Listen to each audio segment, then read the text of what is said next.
গভীর নদীর তীরে তখন সকালের সূর্য আকাশে একটু একটু করে উঠে আসছে।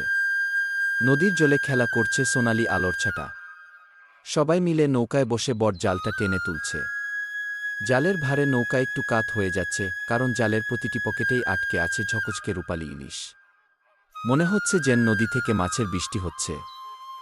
সবার মুখে আনন্দের হাসি, কারণ এত ইলিশ পেয়ে তারা দারুণ খুশি। নৌকা নদীর তীরের দিকে এগিয়ে চলেছে, সাথে ইলিশ ভরা জাল। তাদের মনে তখন একটাই চিন্তা, এই মাছ বিক্রি করে আজ ভালোই লাভ হবে। তীরে পৌঁছে তারা আড়তে গিয়ে ইলিশগুলো নিলামে তুলছে। আর নিলামে ক্রেতারা দর হাঁকছে, যেন প্রতিটি ইলিশের সাথে জুড়ে আছে ভাগ্য। ইলিশ বেচা বিক্রির মধ্যে লুকিয়ে আছে গ্রামীণ জীবনের সংগ্রাম, পরিশ্রমের মূল্য আর বেঁচে থাকার আনন্দ। নদীর সেই নৌকা আর ইলিশ ভরা জাল যেন জীবনের প্রতিচ্ছবি।